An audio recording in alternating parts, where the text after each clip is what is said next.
Cinema സ്വപ്നം കാണുന്നവർക്ക് Chavara film school Kochi. No പറയേണ്ട സമയത്ത് നമ്മൾ നോ പറയാൻ തന്നെ വേണം. എന്നെ ഒരാൾ പീഡിപ്പിക്കാൻ ഉദ്ദേശിച്ചിട്ടുണ്ടെങ്കിൽ അയാൾ എന്നെ പീഡിപ്പിച്ചിരിക്കും. അതിപ്പോ ഞാൻ എത്ര റിപ്പൽ ചെയ്ത് കഴിഞ്ഞാൽ അതവിടെ സംഭവിച്ചിരിക്കും. അഡ്ജസ്റ്റ്മെന്റ് അല്ലെങ്കിൽ എന്തിനും റെഡി ആണെന്ന് ഒരു വിഭാഗം സ്ത്രീകൾ, അത് എൻ്റെ ഒരു ഫ്രണ്ട് റീസെന്റ് എനിക്ക് എൻ്റെ അടുത്ത് ഷെയർ ചെയ്തതാണ്. നമ്മളൊരു ഇൻഡസ്ട്രിയിലോട്ട് ഇറങ്ങി തിരിക്കുമ്പോൾ നമ്മൾ സ്ട്രോങ് ആയിട്ട് നിൽക്കുക എന്നുള്ളതാണ്. ഈ പറയുന്ന അപ്രോച്ച് എല്ലാവർക്കും പല രീതിക്ക് കിട്ടും. ഡയറക്റ്റ് കിട്ടിയിട്ടില്ല എന്നുള്ളൂ, പക്ഷേ ഈ ഡയറക്റ്റ് കിട്ടുന്നതിന് മുമ്പുള്ള സൂചനകൾ നമുക്ക് ആദ്യം മുതലേ കിട്ടും. ഡെസ്പറേറ്റ് ആണെന്ന് എപ്പോൾ തോന്നുന്നു, അതുപോലെ വീക്ക് ആണെന്ന് എപ്പോൾ തോന്നുന്നു, അപ്പോഴാണ് നമ്മൾ ശരിക്കും പറഞ്ഞ ഒരു ഇരയായിട്ട് മാറുന്നത്. അത്ര ധൈര്യമില്ലാത്തൊരു ഫീൽഡിൽ നിൽക്കണം. എൻ്റെ ഒരു പേഴ്സണൽ ഒപ്പീനിയൻ ഞാൻ എല്ലാവരോടും പറഞ്ഞില്ല.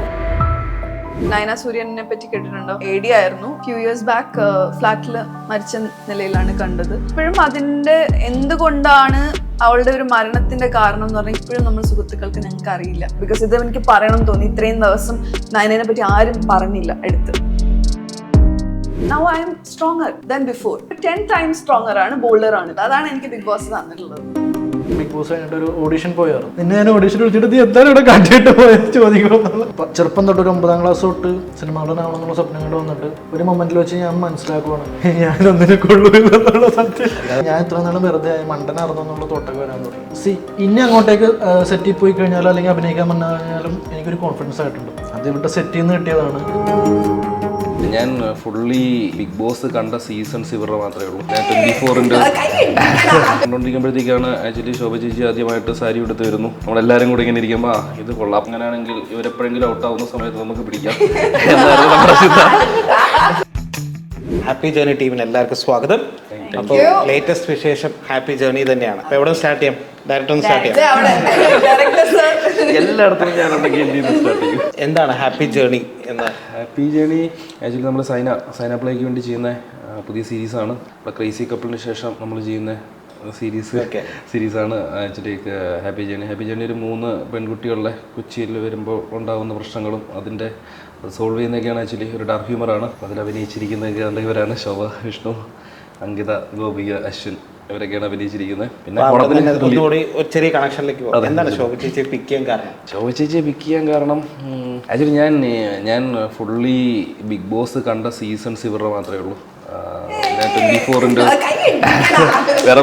24ൻ്റെ എൻ്റെ ഫ്രണ്ട്സ് കളിയാക്കുന്നുണ്ട്. 24/7 ലൈവ് ഞാൻ ബിഗ് ബോസ് കാണാറുള്ളൊരു വ്യക്തിയാണ്. അതായത് ബിഗ് ബോസിൻ്റെ ഷോ പാറ്റേൺ ഒക്കെ എനിക്ക് ഭയങ്കര ഇഷ്ടമുള്ള ഒരാളാണ്. അപ്പോൾ അങ്ങനെ കണ്ടുകൊണ്ടിരിക്കുമ്പോഴത്തേക്കാണ് ആക്ച്വലി ശോഭ ചേച്ചി ആദ്യമായിട്ട് സാരി എടുത്ത് വരുന്നു. അപ്പോൾ നമ്മളെല്ലാവരും കൂടി ഇങ്ങനെ ഇരിക്കുമ്പോൾ ഇത് കൊള്ളാം. അപ്പോഴേ നമ്മൾ ആക്ച്വലി ഡിസ്കഷൻ ഉണ്ടെന്ന്. അശ്വിൻ ആക്ച്വലി ഇതിൻ്റെ അസോസിയേറ്റ് കൂടെ. അപ്പോൾ നമ്മളിത് 1 വർഷം മുന്നേ ഇതിൻ്റെ ഡിസ്കഷൻ നടക്കുന്ന സമയത്ത് ഓക്കെ, അങ്ങനെയാണെങ്കിൽ ഇവരെപ്പോഴെങ്കിലും ഔട്ടാവുന്ന സമയത്ത് നമുക്ക് പിടിക്കാം എന്നായിരുന്നു നമ്മുടെ ചിന്ത. വേണ്ടി പ്രാർത്ഥിച്ചാൽ ഒരാള്. എന്നിട്ട് അതിനുശേഷം പിന്നെ നമ്മൾ സംസാരിച്ചു, സബ്ജക്റ്റ് പറഞ്ഞു, ഫസ്റ്റ് ഡ്രാഫ്റ്റ് സ്ക്രിപ്റ്റ് കഴിഞ്ഞു, പിന്നെ സെക്കൻഡ് ഡ്രാഫ്റ്റ് വിളിച്ചു. അങ്ങനെയാണ് ശോഭ ചേച്ചി അതിലോട്ട്. വിഷ്ണു ആക്ച്വലി ഇന്നാവും നമ്മൾ ആദ്യമേ ഒരു കാസ്റ്റിംഗ് പരിപാടി ഇട്ടിട്ടുണ്ടായിരുന്നു. ഒരു ജിമ്മനെ വേണം എന്നൊക്കെയുള്ളൊരു പരിപാടി. അങ്ങനെ ആക്ച്വലി സത്യം പറഞ്ഞു കഴിഞ്ഞാൽ വിഷ്ണുവിനെ എനിക്ക് പെട്ടെന്ന് കിട്ടിയില്ലായിരുന്നു. കാരണം ആദ്യമേ നമ്മളൊരു ന്യൂ ഫീസിനെ നോക്കാം എന്നുള്ളൊരു പരിപാടി ഇല്ലായിരുന്നു. പിന്നീടാണ് ശോഭ പറഞ്ഞത് എനിക്ക് വിഷ്ണുവിനെ നോക്കിക്കൂടെ. അങ്ങനെ ഞാൻ വിഷ്ണുവിനെ പോയി മീറ്റ് ചെയ്യുകയും നമ്മൾ കുറേ ഡിസ്കഷൻ കഴിഞ്ഞ് ഓക്കെയാണ്, പരിപാടിയിലോട്ട് ഇന്നായി. അങ്ങനെ ആക്ച്വലി വിഷ്ണു ഇതിലോട്ട് ഇന്നാവുന്നതാണ്. അങ്കിത കണക്ഷൻ സീരീസ് കണ്ടിട്ട് അങ്ങനെ അങ്കിതയെ കാസ്റ്റ് ചെയ്തു. ഗോപിയെ കാസ്റ്റ് ഗോപിയെ ലാസ്റ്റ് വലിയൊരു ഗ്യാപ്പിന് ശേഷം വന്നെന്നുള്ളത് ഞാൻ അറിഞ്ഞു. അതെ കാസ്റ്റ് ചെയ്തത്. ഫ്രാങ്ക്ലി പറഞ്ഞു കഴിഞ്ഞാൽ ഗോപി അല്ലായിരുന്നു എൻ്റെ കാസ്റ്റ്. അപ്പോൾ നമ്മൾ കുറച്ച് പ്രശ്നങ്ങളൊക്കെ ആയിട്ട് കാസ്റ്റ് മാറി. അപ്പം വേറെ ആ ഒരു കാസ്റ്റിലോട്ട് വേറെ ആരെ വരണം എന്നിങ്ങനെ നമ്മളിങ്ങനെ ആലോചിക്കുമല്ലോ, ആരുണ്ട് ഇനി ആര് എന്നുള്ളൊരു ചിന്ത വന്നപ്പോഴത്തേക്കാണ് ഗോപിയുടെ പ്രൊഫൈൽ ആക്ച്വലി എനിക്ക് വേറെ ആൾ അടിച്ചു തന്നിട്ടുണ്ടായിരുന്നു. അങ്ങനെ ഉണ്ട് ഗോപിയെ വിളിക്കുകയും അങ്ങനെ ഇതിൽ ഗോപി തന്നെ വന്നു. അശ്വിൻ പിന്നെ അസോസിയേറ്റും ഒക്കെ ചെയ്യുന്നുണ്ട്. നീ ബാക്കി കാര്യങ്ങളിലേക്ക് കിടക്കാം. അതിന് മുമ്പ് എങ്ങനെയാണ് ഇത് ഏറ്റെടുക്കാം എന്നുള്ളൊരു പരിപാടിയിലേക്ക് എത്തിയത്? അത് ത്രെഡ് തന്നെയാണ്. ഒന്ന് നല്ലൊരു ക്യാരക്ടർ തന്നു, പ്ലസ് ഈ പറഞ്ഞ പോലെ അവൻ വന്ന് അതിനെ കൺവിൻസ് ചെയ്തെടുത്തു എന്നുള്ള കാര്യം കൂടിയുണ്ട്. ബിക്കോസ് ആദ്യം പറഞ്ഞപ്പോൾ അതിൽ ചില ചേഞ്ചസ് വരുത്തിയാൽ നല്ലതായിരിക്കും, you work on the script എന്ന് ഞാൻ വീണ്ടും പറഞ്ഞാണ് വിട്ടത്. അപ്പോൾ അവർ അത് അക്സെപ്റ്റ് ചെയ്തു എന്നുള്ള കാര്യം അതെന്നെ ഭയങ്കരമായിട്ട് മൂവ് ചെയ്തു. ബിക്കോസ് ഞാൻ ഈ പറഞ്ഞ പോലെ ഭയങ്കര ആക്ട്രസ്സോ അല്ലെങ്കിൽ ആ ഒരു പ്രൊഫഷനോ അല്ല എൻ്റെത്.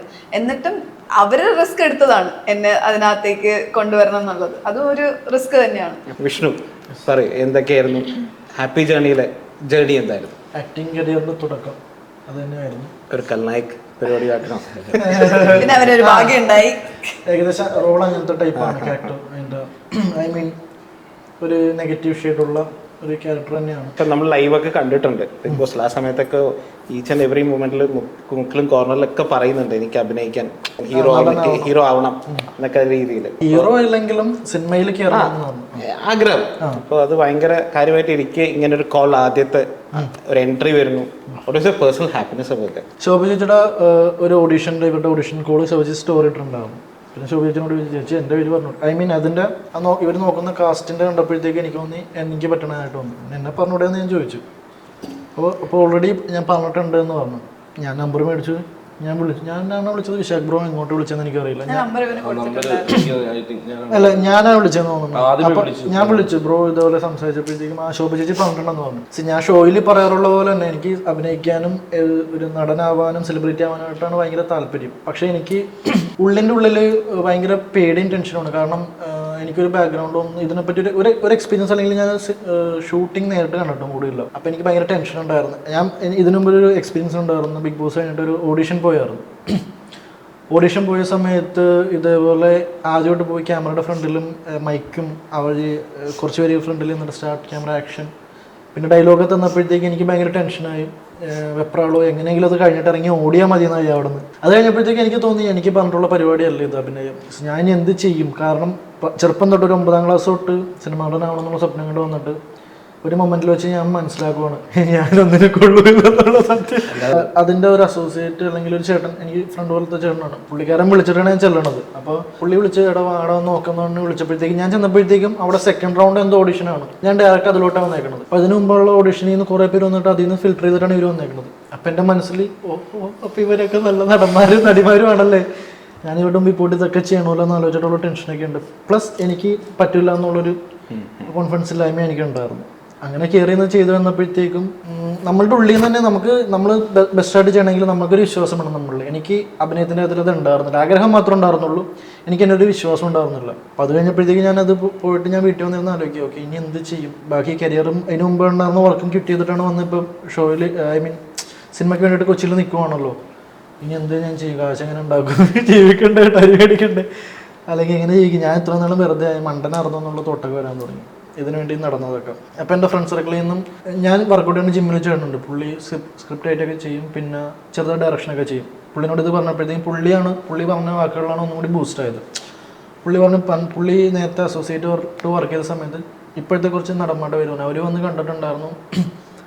ഞാൻ സെലക്ട് ചെയ്ത് വിട്ട ആൾക്കാർ വരെയും വലിയ ഇതായി വന്നിട്ടുണ്ട്, കയറി വരാൻ പറ്റും. അപ്പോൾ എനിക്കൊരു കോൺഫിഡൻസ് വന്നു, ഓക്കെ അപ്പോൾ ഇതിൽ പോയാലും നമുക്ക് പ്രാക്ടീസ്. അപ്പോൾ എൻ്റെ കുറവുകൾ എന്തൊക്കെയാണെന്നുള്ളത് ഞാൻ ആലോചിക്കാൻ തുടങ്ങി. ഏറ്റവും വലിയ എക്സാമ്പിൾ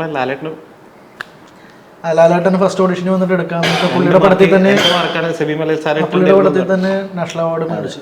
അതല്ലാണ്ടും ഞാൻ ബാക്കി ആൾക്കാരെയൊക്കെ ഞാൻ പറഞ്ഞു, ഞാനപ്പോൾ മനസ്സിലാലോചിച്ചു മേ ബി ഈ പറഞ്ഞ സിറ്റുവേഷൻ ഇതൊന്നും എനിക്ക് പറ്റിയതായിരിക്കുമല്ലോ, അല്ലെങ്കിൽ എൻ്റെ ടൈം ആയിട്ടുണ്ടാവില്ല, അതുകൊണ്ടായിരിക്കും ചിലപ്പോൾ ഇത് പോയത്, ചിലപ്പോൾ ഇതിൽ നല്ലത് വരാൻ വേണ്ടിയിട്ടായിരിക്കും എന്നുള്ള തോട്ടിലൊക്കെ ഞാൻ സ്വയം വിശ്വസിക്കാൻ തുടങ്ങി. ഐ മീൻ എന്നെ തന്നെ പറഞ്ഞ് വിശ്വസിപ്പിക്കാൻ തുടങ്ങി എന്നെ കൊണ്ട് പറ്റും എന്നുള്ളത്. അങ്ങനെ ഇരിക്കുന്ന സമയത്ത് ഇതുപോലെ സീരീസ് വന്നപ്പോഴത്തേക്കും ഞാൻ അങ്ങോട്ട് കോൺടാക്ട് ചെയ്തു.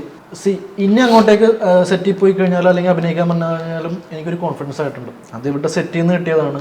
എൻ്റെ ആദ്യമൊക്കെ ചിലപ്പോൾ പൊട്ടത്തരമായിരിക്കുള്ളൂ, പക്ഷേ എനിക്ക് ഫസ്റ്റ് കഴിഞ്ഞപ്പോഴത്തേക്കും ഓക്കെ നമുക്ക് പറ്റും ഉള്ളൊരു കോൺഫിഡൻസ് വരാൻ തുടങ്ങി. മറ്റേത് കഴിഞ്ഞപ്പോഴത്തേക്കും അന്ന് എന്നെ വിളിച്ച് അസോസിയേറ്റ് വിളിച്ച് ചേട്ടനെ വിളിക്കാൻ എനിക്ക് പേടിയായി തുടങ്ങി. നിന്നെ ഞാൻ ഓഡിഷൻ വിളിച്ചിട്ട് നീ എന്തായാലും ഇവിടെ കാട്ടിയിട്ട് പോയത് ചോദിക്കുമെന്നുള്ള. അതുകൊണ്ട് പുള്ളീനെ വിളിക്കാൻ മെസ്സേജ് അയക്കാൻ എനിക്ക് പേടിയായി. പക്ഷേ ഒരു കുറേ ദിവസം കഴിഞ്ഞപ്പോഴത്തേക്കും ഞാൻ മെസ്സേജ് വിളിക്കും, ചേട്ടൻ ഇങ്ങനെയൊക്കെ പറ്റിയിരിക്കും. ചേട്ടൻ്റെ ഐ മീൻ വിശ്വസിച്ച് വിളിച്ചിട്ട് എനിക്കൊന്നും ചെയ്യാൻ പറ്റിയില്ല, അതിൽ സോറിയൊക്കെ പറഞ്ഞിട്ട് മെസ്സേജ് ഉണ്ടായിരുന്നു. പക്ഷെ ഇനിയിപ്പോൾ എനിക്ക് ധൈര്യമായി. ഇനിയിപ്പോൾ പൊട്ടത്തരം കാണിച്ചു കഴിഞ്ഞാലും ആ ഒരു ട്രൈ ചെയ്യാനും ഓക്കെ ഈ ഫീൽഡിൽ തന്നെ നിൽക്കുന്നതാണെന്നുള്ള തോട്ട് വരാൻ തുടങ്ങി. ഇപ്പോൾ കോൺഫിഡൻസിലേക്കാണ്. Thanks to the cast and crew. ആ ഹെൽപ്പിംഗ് ഹാൻഡ് ആദ്യം ശോഭ ചേച്ചി താങ്ക് യു പറയാം. ഞാനത് ശോഭ ചേച്ചിയാണ് റെഫർ ചെയ്തത്. ഈ ഇപ്പോൾ റെലവൻറ്റ് ടോപ്പിക് ആണെന്ന് കൂടിയും പറഞ്ഞുകൊണ്ട് ചോദിക്കുകയാണ്. ഇപ്പോൾ ഹേമ കമ്മിറ്റി റിപ്പോർട്ട് കാര്യങ്ങൾ ആസ് എ കോമൺ പേഴ്സൺ എന്തായിരുന്നു നിങ്ങളുടെ ഇപ്പോൾ ടേക്ക് എന്താ? സ്മാർട്ട് സിറ്റി അല്ല വേണ്ടത്, അതിന് മുമ്പേ നമുക്ക് സേഫ് സിറ്റിയാണ് വേണ്ടത്. ഡെഫിനറ്റ്ലി അതിപ്പോൾ പെണ്ണിനാണെങ്കിലും ആണിനാണെങ്കിലും. ഇപ്പം ഞാനൊരു കേസിൽ നിന്ന് ഞാൻ പുറത്ത് വന്ന ആളാണ് ഫൈറ്റ് ചെയ്ത്. അപ്പോൾ അവിടെ എന്തുമാത്രം ബുദ്ധിമുട്ടാണ് നമുക്കൊരു നമ്മുടെ ഇന്നസെൻസ് പ്രൂവ് ചെയ്യുക, അത് എന്തോ ആവട്ടെ, ഇറ്റ്സ് വെരി ഡിഫിക്കൾട്ട്. അപ്പം at the same time you have to react. മനസ്സിലായില്ലേ? റിയാക്ട് ചെയ്യേണ്ട സമയത്ത് നമ്മൾ റിയാക്ട് ചെയ്യുന്ന വേണം, നോ പറയേണ്ട സമയത്ത് നമ്മൾ നോ പറയുക വേണം. അതുപോലെ തന്നെ ഇങ്ങനെ ഒരു കമ്മിറ്റി വന്നത് അതൊരു വിപ്ലവം തന്നെയാണ്. അത് ഈ മലയാളം ഇൻഡസ്ട്രിയിൽ നിന്ന് മാത്രം നോക്കണ്ട, അതൊരു റിപ്പിൾ എഫക്റ്റ് ആണ്. തമിഴിലൊക്കെ വന്നു പിന്നെ തമിഴിൽ വിശാല് അതിന്റെ ഒരു ഇതിലേക്ക് മൂവ് ചെയ്ത് കഴിഞ്ഞു, തെലുഗു ഇൻഡസ്ട്രിയിൽ, അതുപോലെ ഹിന്ദി എല്ലായിടത്തും, കൊൽക്കട്ട ബംഗാളി ഇൻഡസ്ട്രിയിൽ. അപ്പം എല്ലായിടത്തും അതിന്റെ ഒരു ഓളം അടിച്ചുകൊണ്ടിരിക്കുകയാണ്, which is a great thing. Don't you think? ആ ഒരു മാറ്റം അത്.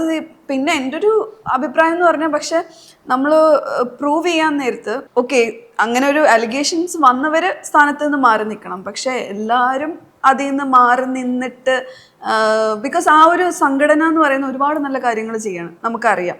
അതുപോലെ തന്നെ ലാലേട്ടൻ എന്ന് പറഞ്ഞ വലിയ മനുഷ്യനാണെങ്കിൽ പോലും അദ്ദേഹത്തിൻ്റെ പുറത്തൊന്നും ഒരു ചൂണ്ടിൽ വന്നിട്ടില്ലാത്ത സ്ഥിതിക്ക് അവര് കൂട്ടായ്മയോടെ നിന്നത് ഫേസ് ചെയ്യണമായിരുന്നു എന്നുള്ളത് എൻ്റെ ഒരു പേഴ്സണൽ അഭിപ്രായം. ലാസ്റ്റ് പറഞ്ഞ കാര്യത്തിലേക്ക് ഒന്ന് ആഡ് ചെയ്യുമ്പോൾ, ലൈക്ക് ഇപ്പോൾ ലാലേട്ടനുമായി ബന്ധപ്പെടാത്ത കേസ് ന്യൂസ് കണ്ടന്റിൽ പോലും ലാലേട്ടൻ്റെ ഫോട്ടോ വെച്ചിട്ട് ഒരുപാട് മീഡിയാസ് ഷെയർ ചെയ്തിട്ടുണ്ട്. അതിനെ നിങ്ങൾ പേഴ്സണലി എങ്ങനെയാണെന്ന്? അത് ക്ലിക്ക് ബൈറ്റിന് വേണ്ടിയിട്ടും റീച്ചിന് വേണ്ടിയിട്ടും കുറേ, പിന്നെ ഈ പറഞ്ഞ പോലെ കലക്ക് വെള്ളത്തിൽ കുറേ പേര് മീൻ പിടിക്കുന്നുണ്ട്. അത് ചെയ്യരുത്. ഒരു നമ്മൾ ഈ പറഞ്ഞ എന്ത് സംഘടനയാണെങ്കിലും എന്ത് ഇതാണെങ്കിലും നമ്മൾ ഒരുമിച്ച് നിന്നാലേ ഗുണമുള്ളൂ, അല്ലേ? അത് അവിടെ പൊളിറ്റിക്സ് കാണിക്കുകയും ഒരാള് വീണ് കിടക്കുമ്പോൾ അതിന്റെ പുറകിൽ നിന്ന്, അതൊന്നും അത്ര ശരിയായിട്ടുള്ള കാര്യമല്ല. അതിപ്പം ബിക്കോസ് ഈ സംഘടനയിൽ കൂടെ നല്ല ഒരുപാട് കാര്യങ്ങൾ നടക്കുന്നുണ്ട്, മനസ്സിലായില്ലേ? അപ്പൊ അതിനെ പൊക്കിക്കൊണ്ട് വീണ്ടും ഒരുമിച്ച് നിന്ന് അതിനെ എങ്ങനെ, ഈ ഒരു പ്രോബ്ലം നമ്മൾ ഐഡന്റിഫൈ ചെയ്ത് കഴിഞ്ഞു, അല്ലെ? അത് നേരത്തെ ഉള്ളതാണ്, എലിഫന്റ് ഇൻ ദ റൂമാണ്. അപ്പൊ അതിന് ഒരുപാട് പ്രൂഫ്, ഒരു മീറ്റു മൂവ്മെന്റ് തന്നെയാണ് ഇപ്പൊ നടക്കുന്നത്. അത് പുറത്തേക്ക് ആ ഒരു ഫിയർ, ഞാൻ പറഞ്ഞില്ല എന്തുകൊണ്ട് ആ സ്ത്രീകൾ നേരത്തെ പറഞ്ഞില്ലെന്ന് പറഞ്ഞ ഒരുപാട് കാര്യങ്ങളുണ്ട്. അതിപ്പം ഞാൻ പറയേണ്ട ആവശ്യമില്ല, ഒരുപാട് ഇന്റർവ്യൂസിൽ നമ്മൾ കേട്ട കാര്യമാണ്. അവർക്ക് ആ സാഹചര്യത്തിൽ നിന്ന് പറയാൻ പറ്റാത്ത സാഹചര്യം ഉണ്ടായിട്ടുണ്ടാവും. അത് നമ്മൾ മനസ്സിലാക്കി. ഇപ്പം ഒരുപാട് പേര് വന്നു, അവർക്കൊരു നീതി കിട്ടും എന്ന് മനസ്സിലാക്കുമ്പോഴത്തേക്ക് കൂട്ടായ്മയായിട്ട് വന്നു കഴിഞ്ഞാൽ ഒബ്വിയസ്ലി അതും ഒരു പവറാണ്. വിമൻ എന്ന് പറയുമ്പോൾ, അല്ലെങ്കിൽ ഈ പറഞ്ഞ പോലെ ട്രാൻസ്ജെൻഡേഴ്സ് ആണെങ്കിലും ഒരുമിച്ച് വന്നിട്ട് അവർക്ക് ഫൈറ്റ് ചെയ്യാൻ പറ്റുന്നത് ഒരു, ഇപ്പൊ ഫ്രീഡം, നമുക്ക് ഇന്ത്യക്ക് തന്നെ എങ്ങനെ സ്വാതന്ത്ര്യം കിട്ടിയത്? ഒറ്റാള് നിന്നുകൊണ്ടൊന്നും പറ്റിയില്ല. എന്നാൽ ഒറ്റാള് ഗാന്ധി എന്ന് പറഞ്ഞ ഒരു ലീഡർ വന്ന് നിന്ന് അതിന്റെ പുറകെ ഒരുപാട് പേര് അതിലൊരു വിശ്വാസം തോന്നിയിട്ടാണ് ഇത്.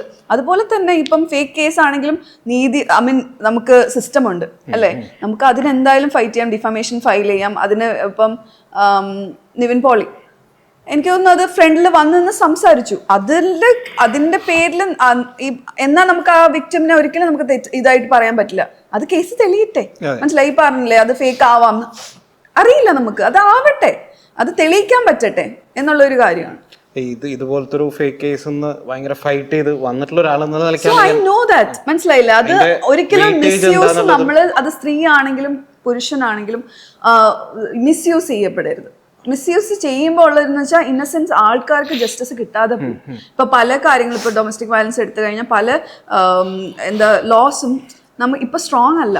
ഇറ്റ്സ് ബിക്കോസ് ഒരുപാട് പേര് അത് മിസ്യൂസ് ചെയ്തത് കൊണ്ടാണ്, അല്ലേ? നമ്മളെ പോലുള്ളവർക്ക് ജെന്യൂൻ ആയിട്ട് വരുമ്പോൾ അവർക്ക് ബെയിൽ കൊടുത്തു വിടുക. അപ്പം അങ്ങനത്തെ കുറേ കാര്യങ്ങൾ സിസ്റ്റത്തിൽ തന്നെ കുറേ മാറ്റങ്ങൾ വരുത്താനുണ്ട്. അഴിച്ചുപണി നല്ലതാണ്, അത് ചെയ്യുക തന്നെ വേണം. സേഫ് പ്ലേസ് ആണ് നമുക്ക് വേണ്ടത്, അതാണെങ്കിലും പെണ്ണാണെങ്കിലും ട്രാൻസ്ജെൻഡർ ആണെങ്കിലും. ഇതിനെക്കുറിച്ച് സംസാരിച്ചതുകൊണ്ട് എനിക്ക് പറയാനുള്ള ഒരു കാര്യം, WCCനെയും നമ്മൾ ഈ ഒരു ഇഷ്യൂവിനെ പറ്റി സംസാരിച്ച് ഒരുപാട് കേസസ് ഉണ്ട്. സിനിമയിലേക്ക് ഒത്തിരി ആഗ്രഹിച്ച് പെൺകുട്ടികൾ വന്നിട്ട് പല കാര്യങ്ങളും പറ്റി പല കേസസും ഉണ്ട്. എനിക്ക് തോന്നുന്നു ആ ഒരു കേസസും കൂടെ ശരിക്കും പറഞ്ഞാൽ അത് കുത്തിപ്പൊക്കി കൊണ്ട് വരണം. അതിലേക്ക് ഇപ്പോഴും ആൻസർ കിട്ടാത്ത എത്രയോ കേസസ് ഉണ്ട്. അതിലൊന്ന് നയന സൂര്യനെ പറ്റി കേട്ടിട്ടുണ്ടോ? ഷി വാസ് എൻ AD ആയിരുന്നു, ലെനിൻ രാജേന്ദ്രൻ അദ്ദേഹത്തിന്റെ. 9 വർഷം അവള് ലെനങ്ങളുടെ അസോസിയേറ്റ് ആയിരുന്നു. അത് കഴിഞ്ഞ് അവൾ ക്രോസ് റോഡ്സ് എന്ന് പറഞ്ഞൊരു സിനിമ ചെയ്തിട്ടുണ്ട്. അതിലൊരു ഇത് അവളുടെ ആയിരുന്നു, പക്ഷികളുടെ മണം എന്ന് പറഞ്ഞിട്ട്. അപ്പം പുള്ളിക്കാരത്തിയുടെ കുറച്ച് വർഷം മുമ്പേ, ഫ്യൂ ഇയേഴ്സ് ബാക്ക്, ഫ്ലാറ്റിൽ മരിച്ച നിലയിലാണ് കണ്ടത്. അപ്പം അത് ഭയങ്കര ഷോക്കിംഗ് ആയി. ഇപ്പോഴും അതിൻ്റെ എന്തുകൊണ്ടാണ് അവളുടെ ഒരു മരണത്തിന്റെ കാരണം എന്ന് പറഞ്ഞാൽ ഇപ്പോഴും നമ്മൾ സുഹൃത്തുക്കൾക്ക് ഞങ്ങൾക്ക് അറിയില്ല. ആ കേസ് നടക്കുന്നുണ്ടായിരുന്നു, പക്ഷെ ഇപ്പൊ അതിന്റെ സ്റ്റേറ്റസ് എന്നപ്പോ അവളുടെ ബർത്ത്ഡേയുടെ അന്ന് തന്നെയായിരുന്നു അവളുടെ മരണവും. പക്ഷെ ഇപ്പോഴും അവൾക്ക് വേണ്ടി നമ്മൾ ആ ഒരു ദിവസം കത്തിക്കുക, അല്ലെങ്കിൽ കാൻഡിൽ കത്തിക്കുകയും അതുപോലെ തന്നെ നമ്മളെല്ലാവരും മാനവീയം റോഡിൽ കൂടുകയും ഒത്തുകൂടുകയും, അല്ലെങ്കിൽ ഓരോരുത്തർ ബുക്കിനകത്ത് ലൈക്ക് സൂര്യകൃഷ്ണമൂർത്തി അദ്ദേഹം അവളെ കുറിച്ച് മെൻഷൻ ചെയ്തിട്ടുണ്ട് അദ്ദേഹത്തിന്റെ ഒരു ബുക്കിൽ. ഇതൊക്കെ ചെയ്തിട്ടുണ്ടെങ്കിലും ഇപ്പോഴും പല ഇതിന് ഉത്തരം കിട്ടിയിട്ടില്ല നമുക്ക്, മനസ്സിലായില്ലേ? അപ്പം അവളും സിനിമ, അതായത് കൊല്ലത്ത് നിന്ന് ചെറിയൊരു ഗ്രാമത്തിൽ നിന്ന് ഓച്ചിറയിൽ നിന്ന് അവള് വലിയ സ്വപ്നങ്ങളുമായിട്ട് ഫൈറ്റ് ചെയ്ത് വന്ന് സിനിമ വരെ എത്തിയ കുട്ടിയാണ്, മനസ്സിലായില്ലേ? അപ്പൊ അങ്ങനെ എത്രയോ കുട്ടികൾ ഉണ്ടാവും, നമുക്ക് അറിയാത്ത കഥകൾ എത്രയോ ഉണ്ടാവും. എനിക്ക് തന്നെ എൻ്റെ ഇതിൽ വിളിച്ചിട്ട് ഒരു കുട്ടി ഇതുപോലെ ഇത് പറഞ്ഞു, ഞാൻ എനിക്ക് ചെയ്യാൻ പറ്റുന്ന രീതിയിലൊക്കെ ഞാൻ ചെയ്തിട്ടുണ്ടായിരുന്നു. പക്ഷെ കുറേ കാര്യങ്ങൾ അവിടെ എത്തുമ്പോൾ തന്നെ അടിച്ച് താഴ്ക്കുകയാണ് with money and power and all. അപ്പൊ അങ്ങനത്തെ കുറേ കാര്യങ്ങൾ നമ്മൾ എനിക്ക് തോന്നുന്നു ഈ ഒരു എന്തായാലും ഇത് വന്ന സ്ഥിതിക്ക് അങ്ങനത്തെ കുറേ കേസസിന് ഇപ്പോഴും ഇനി അത് വീണ്ടും വലിയൊരു റെവല്യൂഷൻ വരണം, ഡെഫിനറ്റ്ലി വരണം എന്നുള്ള ഒരു കാര്യം. ബിക്കോസ് ഇത് എനിക്ക് പറയണം തോന്നി, ഇത്രയും ദിവസം നയനയെ പറ്റി ആരും പറഞ്ഞില്ല എടുത്ത്. അപ്പൊ എനിക്ക് അത് I wanted to communicate this to the audience. പിന്നെ ഈ ഒരു ഇൻഡസ്ട്രി മാത്രമല്ല, ഇപ്പൊ ഈ പറയുന്ന കാര്യങ്ങൾ ഈ ഇൻഡസ്ട്രീനെ കുറിച്ച് ഡിസ്കസ് ചെയ്യുന്നത് കാരണം ഇത് പബ്ലിക്കായിട്ട് നിൽക്കുന്ന ആളുകൾ, സെലിബ്രിറ്റീസ് ആണ്. ഇതെടുത്ത് പറയാൻ ആളുകൾക്ക് ഭയങ്കര ഇഷ്ടമാണ്. അയൽക്കൂട്ടം പോലെ തന്നെയാണ്. ആ ഡയറക്ടർ കണ്ടില്ല, അല്ലെങ്കിൽ ആ നടൻ കണ്ടില്ല, അങ്ങനെ പോയി ഇങ്ങനെ പോയി, അവൾ അങ്ങോട്ട് പോയി ഇങ്ങോട്ട് പോയി, ഇത് പറയാൻ എല്ലാവർക്കും ഇഷ്ടമാണ്. അതുകൊണ്ടാണ് ഇത് കൂടുതലും ചർച്ച ചെയ്യപ്പെടുന്നത്. ഇതിന് ബാക്കിലും ഇപ്പൊ ഈ പറയുന്ന ടെക്സ്റ്റൈൽസിലും ഇവിടൊക്കെ ഇതൊക്കെ തന്നെ നടക്കുന്നൊക്കെ ഉണ്ട്. സോ എല്ലായിടത്തും നടക്കുന്നുണ്ട്. സോ എൻ്റെ ഒരു പേഴ്സണൽ ഒപ്പീനിയൻ എന്ന് പറഞ്ഞു കഴിഞ്ഞാൽ നമ്മളൊരു ഇൻഡസ്ട്രിയിലോട്ട് ഇറങ്ങി തിരിക്കുമ്പോൾ നമ്മൾ സ്ട്രോങ് ആയിട്ട് നിൽക്കുക എന്നുള്ളതാണ്. ഈ പറയുന്ന അപ്രോച്ച് എല്ലാവർക്കും പല രീതിക്ക് കിട്ടും. ഡയറക്റ്റ് കിട്ടിയിട്ടില്ല എന്നുള്ളൂ, പക്ഷേ ഈ ഡയറക്റ്റ് കിട്ടുന്നതിന് മുമ്പുള്ള സൂചനകൾ നമുക്ക് ആദ്യം മുതലേ കിട്ടും. സോ നമ്മൾ പ്രിക്കോഷൻ എടുത്തിരിക്കുക, ഓൺ ദി സ്പോട്ടിൽ മറുപടി കൊടുക്കുക. അത്ര ധൈര്യം ഇല്ലാത്തൊരു ഫീൽഡിൽ നിൽക്കണം. എൻ്റെ ഒരു പേഴ്സണൽ ഒപ്പീനിയൻ, ഞാൻ എല്ലാവരോടും പറഞ്ഞില്ല, അത്ര ധൈര്യം ഇല്ലാത്തൊരു ഫീൽഡിൽ നിൽക്കണ്ട. ഇതിപ്പോൾ ഫീൽഡിൽ ഇരിക്കുന്നവരിപ്പോൾ നമ്മൾ വാതിൽ മുട്ടിയിട്ടില്ലേ എന്ന് പറഞ്ഞാൽ നമ്മൾ വാതിൽ തുറന്നിട്ടു എന്നാണ് അതിനർത്ഥം. ഇപ്പൊ എനിക്ക് അതിന് അനുഭവം ഉണ്ടായിട്ടില്ല, അത് ഞാൻ സ്ട്രോങ് ആയതുകൊണ്ടാന്ന് ആരും പറയത്തില്ല.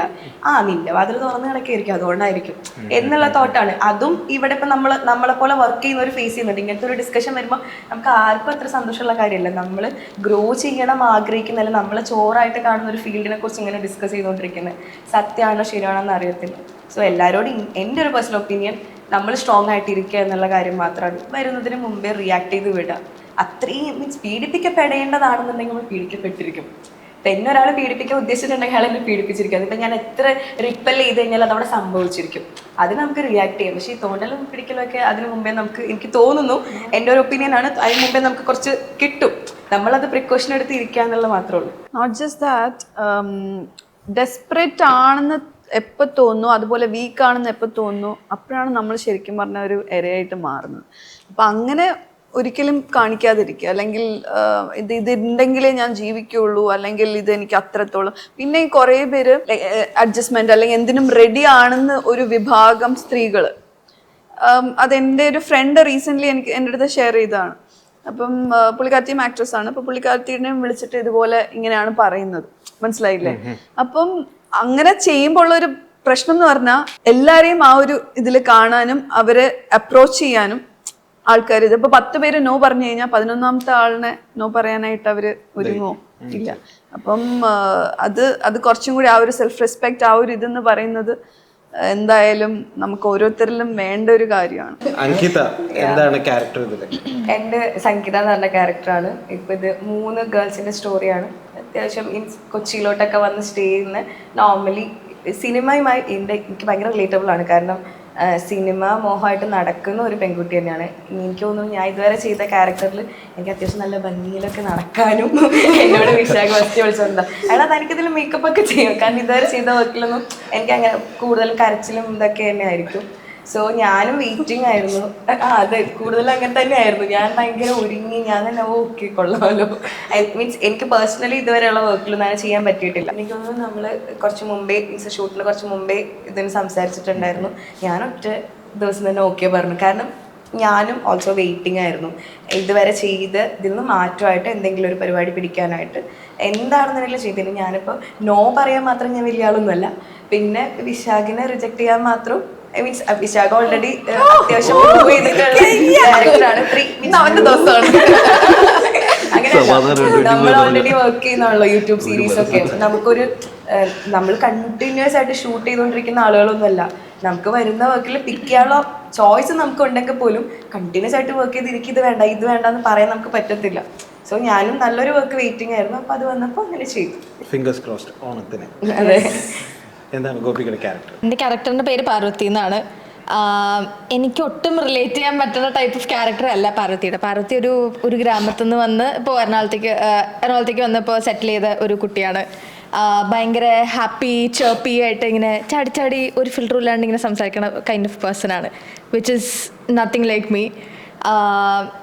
അതാണ് എൻ്റെ ക്യാരക്ടർ. പിന്നെ പറഞ്ഞ പോലെ ഞാൻ ഭയങ്കര പെട്ടെന്നാണ് ഇതിലേക്ക് വന്നത്. ഞാൻ ഇൻഫോ പാർക്കിൽ വർക്ക് ചെയ്യാണ്. സോ ഇത് പാഷനാണ്. അപ്പം ഇങ്ങനെ സൈഡിൽ കൂടി പോണ ഒരു സാധനമായിരുന്നു. ഡാൻസും ഉണ്ട്. ഡാൻസും പഠിക്കുന്നുണ്ട്. അല്ല എല്ലാരെയും പറ്റി നോക്കിയിട്ടുണ്ട്. എല്ലാം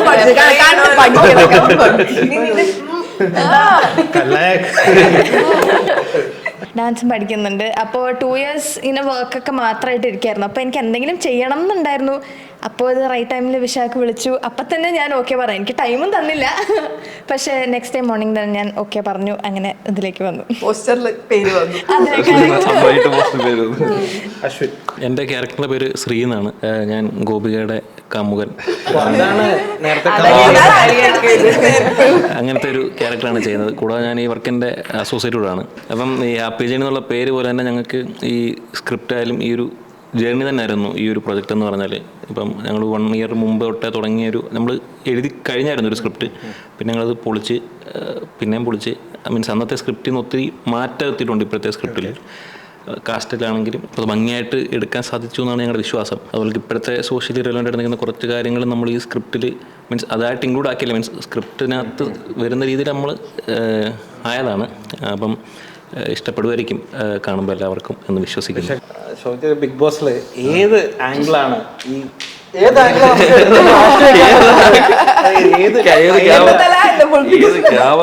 ടൈമിലാണ് തീരുമാനിച്ചത് ഓക്കെ ക്യാരക്ടറിൽ സമീപിക്കാം നമുക്കൊന്ന് എന്നുള്ള രീതിയിൽ എൻട്രിയിൽ തന്നെ ഒന്ന് അത് തീരുമാനം എടുത്തത്? എനിക്ക് തോന്നുന്നു നിങ്ങളുടെ അവരുടെ ലൈഫ് സ്റ്റോറി പറയുന്ന ഓക്കെ ഒരു സെഗ്മെന്റ് ഉണ്ടായിരുന്നു തോന്നുന്നു. അതെ ഉണ്ട്. അതെ, ആ ടൈമിലായിരുന്നു.